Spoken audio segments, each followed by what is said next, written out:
warahmatullahi wabarakatuh. Alhamdulillahirrabbilalamin. Wassalatu wassalamu ala asrafil anbiya wal mursalin Sayyidina Muhammadin wa ala alihi wa sahbihi ajma'in, amma ba'd. Pertama-tama mari kita panjatkan puji dan syukur kehadirat Allah Subhanahu wa taala yang mana telah memberikan kita nikmat berupa kesehatan dan kesempatan sehingga kita masih bisa menjalankan tugas kita sebagai mahasiswa seperti pada saat sekarang ini. Salawat serta salam tak lupa pula kita junjungkan kepada Nabiullah Muhammad SAW yang mana telah mengantarkan kita dari alam gelap gulita menuju alam terang benderang. Langsung saja, perkenalkan kami dari kelompok 6, saya atas nama Nurlinda dan saya atas nama Gifronti akan memaparkan materi tentang menguatkan nilai-nilai moderasi beragama dalam kehidupan sosial. Langsung saja saya akan memaparkan materi pertama yang akan dijelaskan oleh saya sendiri. Ketika membahas tentang menguatkan moderasi beragama dalam kehidupan sosial, maka yang pertama yang harus kita ketahui adalah apa sih moderasi beragama itu? Untuk menjawab pertanyaan ini, maka kita harus mengetahui makna dari moderasi itu sendiri. Moderasi berasal dari bahasa Latin, dari kata moderatio, yaitu kesedangan yang artinya tidak lebih dan tidak kurang. Dalam bahasa Inggris dikenal dengan moderation, yaitu sikap sederhana, sikap sedang.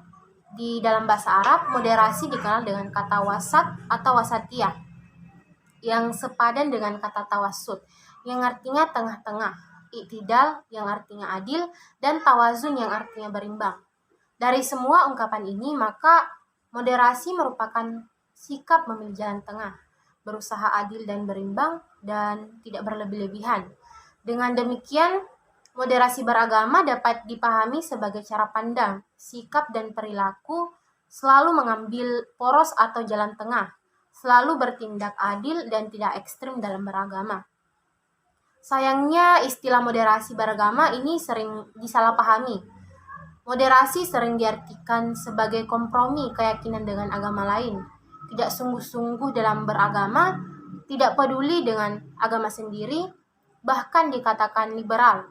Padahal moderasi beragama merupakan sikap beragama yang seimbang antara pengamalan agama sendiri dan penghormatan kepada praktik beragama orang lain yang berbeda keyakinan, menerima perbedaan serta hidup bersama dalam damai, sehingga tercipta toleransi dan kerukunan.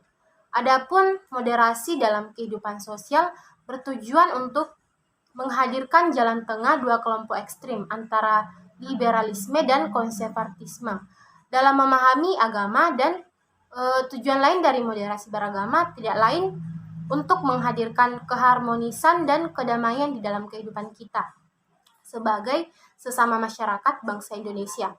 Adapun cara-cara untuk menguatkan nilai-nilai moderasi beragama dalam kehidupan sosial dan masyarakat diantaranya adalah yang pertama, mengedepankan sikap toleran dalam perbedaan dan keterbukaan menerima keberagaman atau yang biasa disebut dengan inklusivisme, baik beragam dalam mazhab maupun beragam dalam beragama.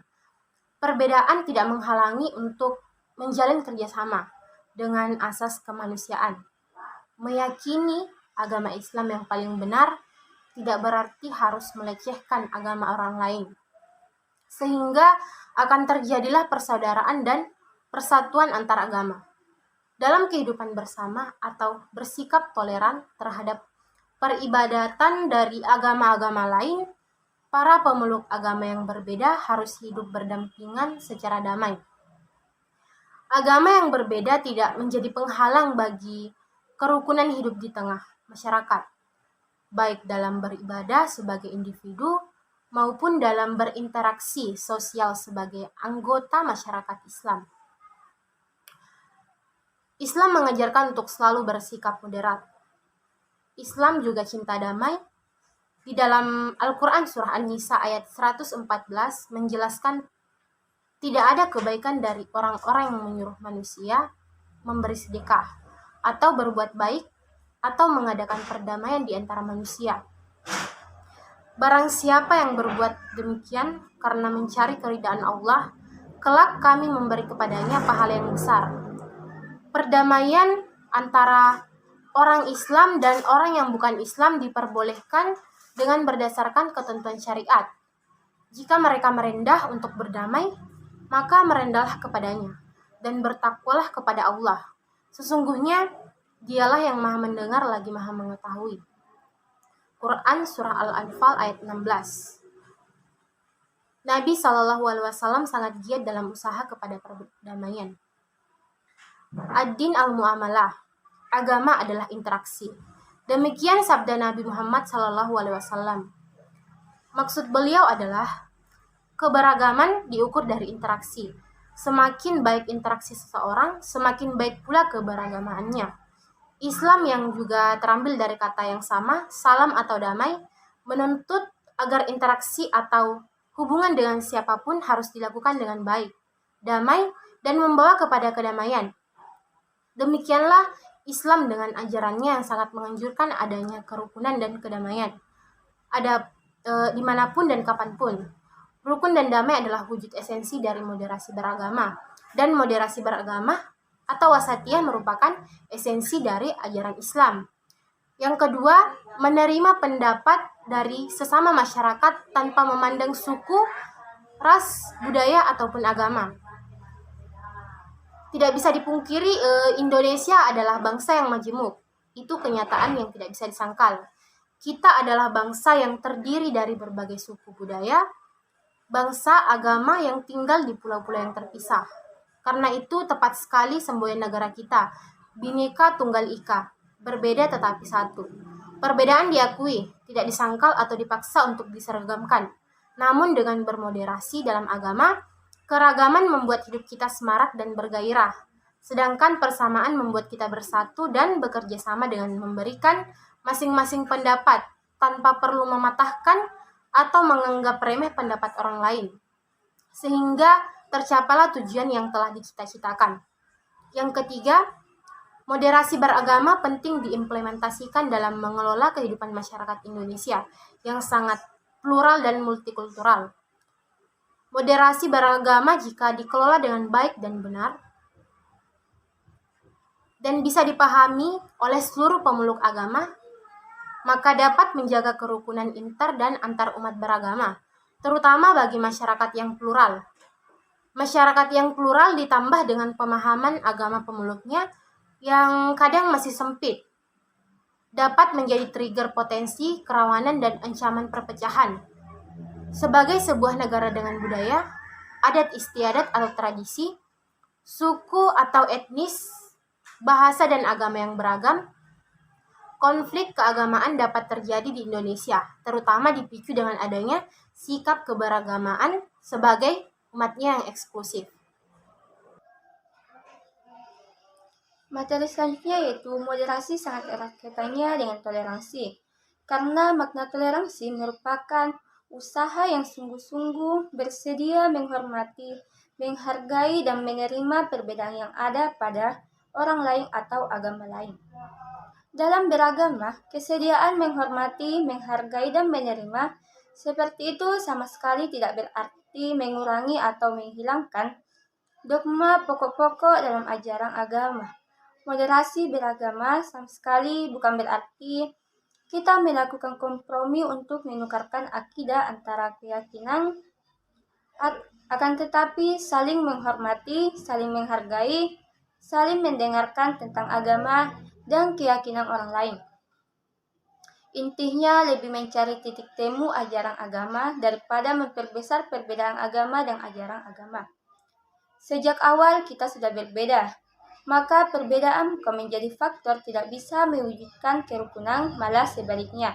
Dengan perbedaan kita buktikan dapat rukun dan damai. Pada dasarnya, semua agama mengajarkan pada pemeluknya perdamaian dan tidak mentolerir kekerasan dengan alasan apapun. Namun kenyataannya, ada oknum yang melakukan atau mendukung aksi-aksi kekerasan atas nama agama, sehingga citra sebuah agama rusak dan hancur. Efek domino dari kehancuran rubuh satu sirna banyak. Citra agama atau simbol-simbol keagamaan dibawa-bawa untuk tujuan tertentu, yang pada ujung-ujungnya disandarkan sebagai sumber awal konflik dan penuh kekerasan. Agama itu hanif jika ada yang membelokkan agama untuk tindakan kekerasan dan anti damai. Bukan agamanya yang salah, tetapi oknum yang membawa agama itu yang perlu dibina keberagamannya. Kemudian timbul pertanyaan, apakah moderasi itu hanya kebutuhan warga negara Indonesia? Moderasi beragama bukan hanya kebutuhan warga negara Indonesia saja, melainkan juga kebutuhan seluruh umat manusia di muka bumi ini. Ini menunjukkan bahwa hidup rukun dan damai adalah sebuah keniscayaan. Perserikatan Bangsa-Bangsa telah menetapkan tahun 2019 sebagai Tahun Moderasi Internasional atau The International Year of Moderation. Sejalan dengan komitmen Kementerian Agama untuk terus menggaungkan dan membumikan moderasi dalam konteks beragama. Sejatinya, semua pemeluk agama harus selalu bersikap mengambil jalan tengah atau tawasud. Hal ini dapat menjadi solusi atas sikap eksklusif, intoleransi, dan ekstremisme dalam beragama. Penting dipahami bahwa agama menempati posisi sentral dan mempunyai peran yang sangat penting dalam kehidupan masyarakat Indonesia. Dalam kehidupan masyarakat yang plural, baik agama, etnis, adat istiadat, budaya, dan bahasa mengharuskan pelaksanaan moderasi beragama dalam berbagai aspek kehidupan yang bisa dimulai dari tingkat daerah sampai tingkat pusat. Disinilah pentingnya peran dan fungsi tokoh agama dan penyuluh agama untuk ikut memberikan kontribusi positif dan konstruktif bagi umat beragama.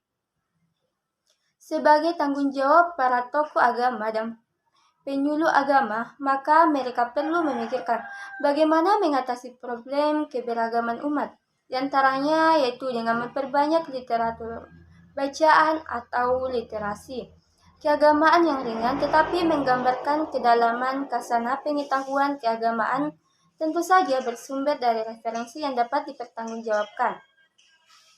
Karenanya, semangat moderasi beragama bisa diwujudkan dengan cara menyediakan bacaan berimbang terkait pemahaman keagamaan. Kemudian memperbanyak volume dialog lintas agama, baik tingkat daerah maupun tingkat pusat. Dan yang terpenting, pesan-pesan agama tidak hanya keluar dari rumah-rumah ibadah seperti masjid, gereja, vihara, pura, dan kalenteng. Namun, hendaknya di semua tempat yang bisa diakses publik secara masif. Konsep moderasi beragama bukanlah memaksakan orang lain agar melaksanakan pemahaman agama kita kepada orang lain. Ini pemahaman yang keliru. Moderasi beragama adalah bagaimana mengimplementasikan nilai-nilai luhur ajaran agama yang diyakini di dalam kehidupan masyarakat yang plural. Untuk apa? Yaitu untuk mewujudkan kerukunan inter dan antar umat beragama. Sekian dari penjelasan materi saya. Itulah pemaparan materi dari kelompok kami. Lebih dan kurangnya mohon dimaafkan. Wabillahi taufiq wal hidayah. Wassalamualaikum warahmatullahi wabarakatuh.